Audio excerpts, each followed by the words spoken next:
In the previous video, we configured Nginx to work as a reverse proxy, and we opened port 80 and 8080 to proxy them back to a Node.js app running on port 3000. In this video, we'll install the ChatCat app that we created earlier in this course. Download the accompanying zip file that contains the ChatCat app and extract it to a folder on your drive. The first thing we want to do is upload this folder to the home directory on our server. To do that, click on the home directory, or as in this case, I am already inside that directory.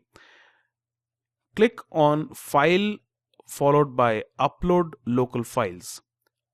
Next, simply drag and drop the entire ChatCat folder from your drive onto the panel that says Drag and Drop. And this will upload all the files for you. Pretty straightforward, no?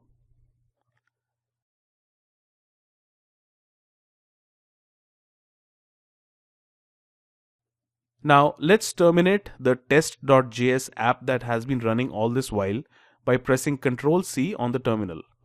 And we'll go inside the ChatCat folder by typing cd followed by ChatCat. Since our app has a few dependencies like socket.io and others, we'll type npm install and we'll press enter. This will install all dependencies based on the package.json file in one shot. Now that our dependencies are installed, there are a few other things that we'll do.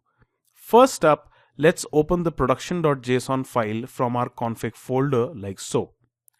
We need to place our server's IP address in the callback URL and the host keys.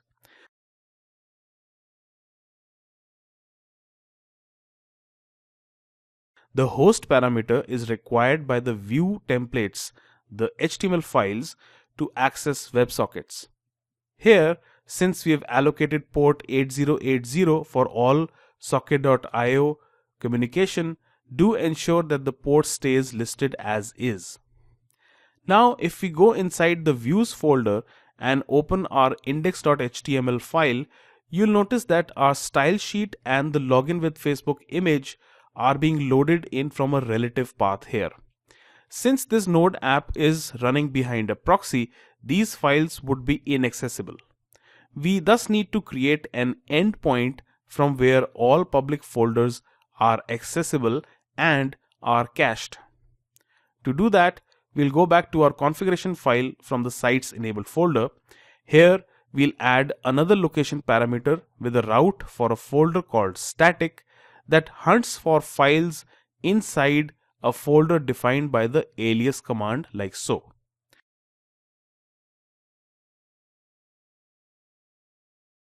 We'll also add the expires option here, and we'll comment out the last location parameter since it is no longer needed. The alias parameter maps the static folder to the path mentioned, allowing us on the outside to use a reference to the static folder for accessing everything inside the public folder of our app. To use this, go back inside all our HTML files and replace the double dots with a reference to the static folder.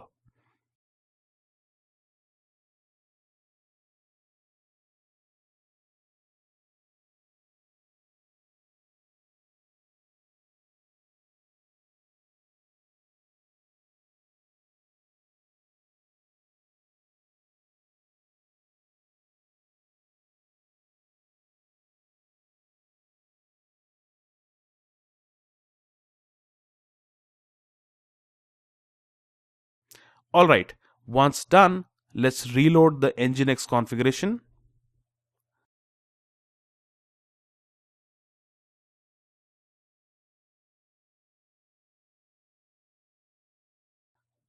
Now before we run our Node app, let's type export node_env is equal to production to set the execution environment for our Node app to production.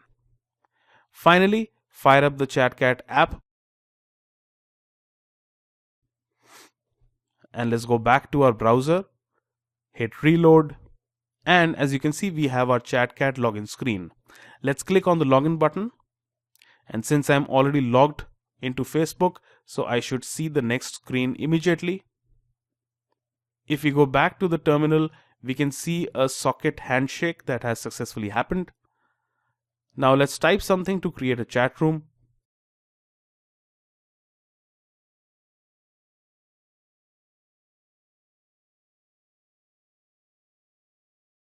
And as you can see, I can get inside this chat room, type messages, and everything works as expected.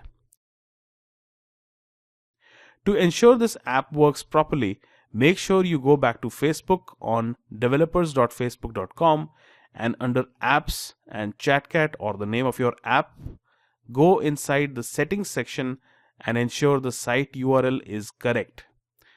So we've got our ChatCat app up and running behind an Nginx reverse proxy. Go ahead and try that right now.